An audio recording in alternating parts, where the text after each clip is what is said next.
So my brother just got Ableton, right? The intro version, and he's been making some pretty fire beats on there. His sample selection's dope. Been laying down the drums, and he sent me the beat, and he was like, "Colin, I can't make these drums fucking sound good. They sound like trash. They sound super basic. I don't know what to do. What the hell, dude?" So we had a conversation, which is the inspiration for this video, and it's basically how to make your drums not suck, which is like seems like a very general concept. Like, okay, make the drums not suck, whatever, dude. But I think it's easier if you think about it in three simple things, and that's what we're going to do in this video. Three tips to help your drums not suck. The third tip is probably the most helpful. And when I showed him that, he was like, "Oh my god, dude, these drums kind of knock now." So let's get into it. Tip number one: sample selection, and this is the one that I got tired of hearing for so long. Sample selection. If I hear sample selection one more time, I don't know. It gets old, but it is the number one thing. Your drums, you have to have the right sounds to begin with. You can't polish a turd. Shit in, shit out. Gold in, gold out. Okay? So easy to say, but like, where do you really find these samples? And the answer is it just takes time. You, if you're using only Splice, you really have to comb through and find the samples that work. If you find a kick drum that works, use it over and over and over again until you can't use it anymore. And that way you get so used to that kick drum and how that sounds that you can just put it on any track and you know exactly where to EQ it, you know where it works and where it doesn't because you tried it so many times. So it's better to have like just a few samples that work really well than a whole library of stuff that you get lost in and you don't know what to choose. Um, a second thing to have better samples is to invest in sample packs that cost money, stuff that's not available on Splice. As soon as I started doing that, I'd noticed a remarkable jump in the quality of the way my drums were sounding. It's like it was hard for me to do it first because you're like, am I really gonna spend $40 on like 10 kick samples and 10 snare samples and some hi hat loops? And the answer is yes, you should, because they are not on Splice and they're not available to everybody for a reason. And it's because they're so good that people are willing to pay for it. So it can get a little bit expensive, but I just recommend find one that you really like, save up for some money if you don't have a lot, and get that sample pack and then like learn those sounds in and out, so that when you're making a track, you know exactly where to drag from. You know, oh, this kick is going to work here. Some places to get started. The Count Cole, his website has awesome drum packs, and eventually I'm going to end up probably buying everything he makes, because it's just like you drop those sounds in and you can just hear the quality like instantly. Monty Booker has a really good pack. Um, then there is websites like the Drum Broker, that sell custom packs. I say custom as in they're not available on Splice. Um, and those are really good. And they have just endless libraries of stuff. And like I said, if it's not available to everybody on Splice, it's for a damn reason. And if you're serious about your craft, at the end of the day, you're going to have to spend some money.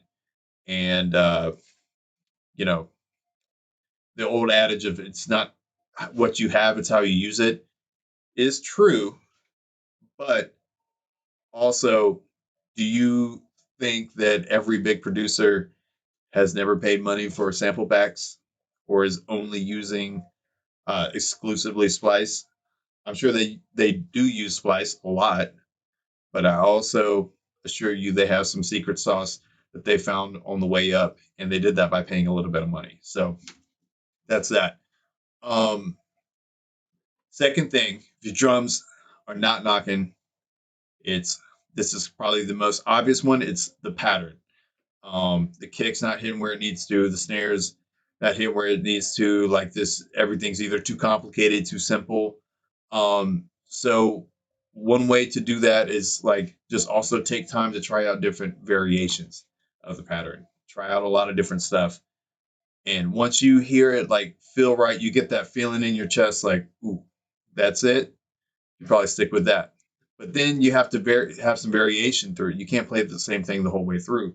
So, copy that first two bars to the second two bars, and the first four to the second eight measures. Oh my God, a lot of math here. And then just make slight changes in where the kick hits. Take out a lot of stuff. A lot of times the answer is to take out stuff instead of add things. Hard to do when you've been listening to the same loop over and over and over again, but that's why it's important to work fast and go off the feel. And if it feels right, fuck it, move on. Take it out, feels right. Okay, we're good.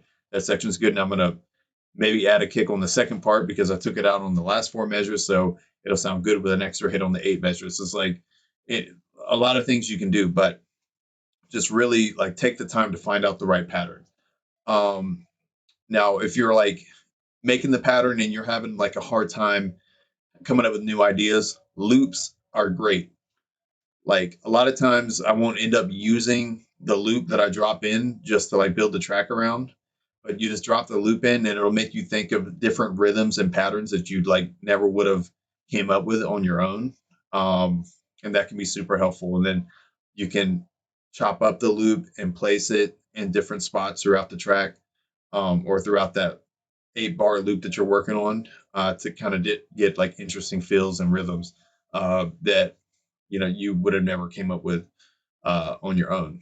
Um, then the third and final tip, which I think is overlooked a lot, is the feel of the drums. So what is feel? It's just like how the snares and the kick and the hi-hats and the percussion is all playing off of each other. So one thing, if you put everything on the grid exactly where it's going to go, it's going to sound computerized, which is 9 times out of 10 not that pleasing to the ear.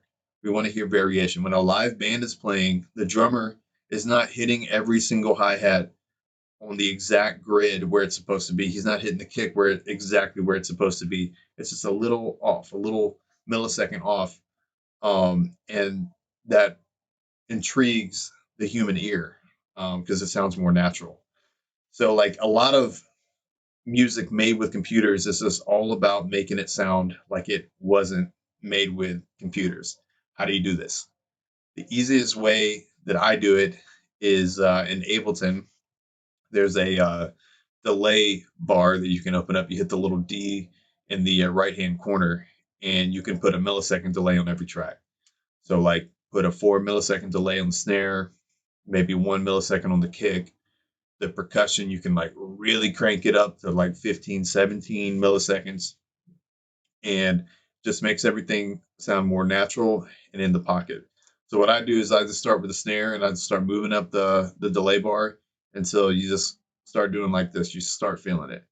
Um, and I'll do that with everything. Sometimes you want to keep the kick like on the grid. One thing I recommend is like maybe every like 4 bars, like make sure the kick hits exactly where it needs to, like right on the grid, to kind of lock the rhythm back in. So you don't want to go like too crazy. Another way to do that, this is what Kenny Beats does, is just in like the MIDI roll, where he programs the drums, just literally taking everything, Control All, and just shifting it back, just 1 millisecond in the roll, because he says he forgets what he has delayed and not, which I see that can be true. So at the end of the day, if your drums are not knocking, it's one of three things. It's either the sample selection, the pattern, or the feel. I mean, what else could it be? I don't know. If you think there's could be something else, put it down in the comments below. Let's talk about it. But I think that's a good starting point. Just when you're like making a track and you're like, how do I make this better? Just go to those three things in your mind: sample selection, pattern, or feel. All right, that's it for today. My name's Colin Royce. If you like the content, be sure to subscribe hit the notification bell down below. It helps me out a lot. And let me know which one of these you'd like to see me do a tutorial on. Peace.